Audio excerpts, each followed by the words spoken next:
Sunod-sunod ang pagsisiwalat ng maraming netizens sa di umunoy kagaspangan ng ugali ng aktor na si Zian Lim. Makalipas i-publish ng Esquire Philippines ang tell-all interview sa aktor nitong May 2024. Nag-trending si Zian dahil sa naturang interview niya rin unang inamin sa publiko na magkarelasyon na sila ng film producer na si Iris Lee, ang babaeng kasunod niyang naging girlfriend, ilang buwan lamang mula nang tuldukan nila ang 12 years relationship nila ng aktres na si Kim Chu. Ayon sa nakakagulat na komento ng GMA writer na si Brian Tabora sa artikulo ng Esquire Philippines tungkol kay Zian ay isa daw itong joke. Anya, what a friggin' joke, and he's also super difficult to work with, made our lives as TV writers miserable.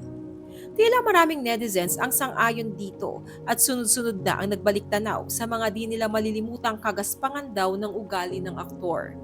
Isa na rito ang lantarang pamamahiya ni Zian sa kalokalike o impersonator ni Kim Chu 10 taon na ang nakararaan. Matatandang noong January 30, 2014, nag-guest si Zian sa Banana Night na pinalabas ng live mula sa plaza ng Santa Cruz Church, Binondo para sa Chinese New Year countdown. Habang kumakanta si Zian ay lumabas sa stage ang kalokalike ng girlfriend niyang si Kim Chu. Kumaway ito sa aktor pero dinedma ni Zian ang dalaga. Matapos mag-perform ay tila nagtataka si Zian kung bakit nandoon ang dalaga sa stage kasama niya. Tanong ni Zian, maraming salamat po. Sino to? Narito ang ilang parte ng video. Okay, maraming salamat. Sino to?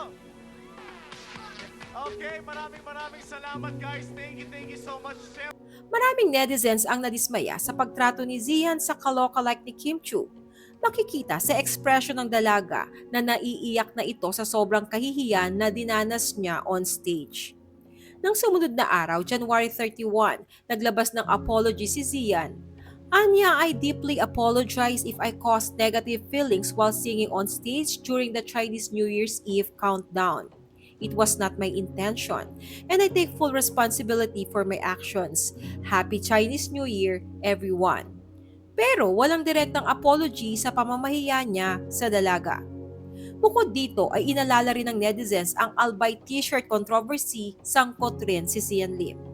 Naganap ito noong February 19, 2015. Nasa Albay si Zian para sa Chinoy Albay Festival.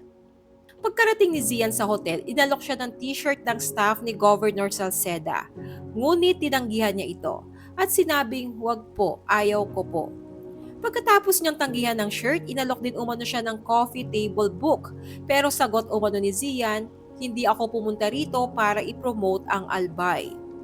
Maraming residente ng Albay ang nagsabing sobrang dismayado sila sa attitude ni Zian considering ang laki ng ibinayad sa kanya. At may ilan pang humiling na ideklarang persona non grata ang aktor. Nang sumunod na araw, February 20, 2015, humingi ng paumanhin si Zian kay Albay Governor Joey Salceda sa isang pahayag na inilabas niya sa kanyang Twitter account. Sa kanyang Twitter statement, sinabi niyang tumanggi lang siyang isuot ang t-shirt dahil magka-conflict ito sa kanyang clothing endorsement.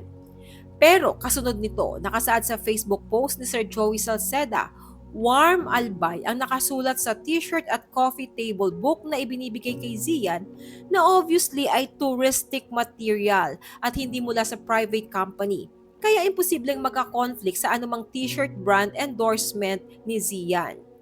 Dagdag pa sa mga balitang ito ang napag-usapan din kamakailan sa Ogie Diaz Showbiz Update YouTube channel na di umano'y ayon sa source, nagpaluto pa muna si Zian Lim ng steak kay Kim Chu bago siya nakipag-break sa dalaga. Bagay na lalong ikinadismaya ng maraming netizens dahil tila hindi man lang nire-respeto ni Zian ang damdamin ni Kim.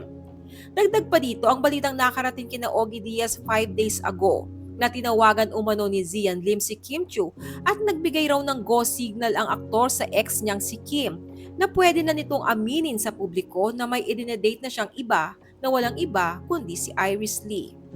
Lately ay maingay ang social media ni Zian Lim na sinundan pa ng pag-amin niya sa bago niyang pag-ibig. Pagkatapos ng pag-amin ni Zian na masaya sila at nagde-date na sila ni Iris Lee, timing naman ang paglabas ng trailer ng upcoming movie ng aktor na Playtime, Halika Laro Tayo. Tila promo-promo daw itong pag-iingay ni Zian ngayon at nagagamit pa si Kim.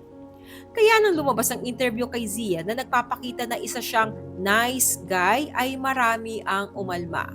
Narito ang reaksyon mula sa netizens.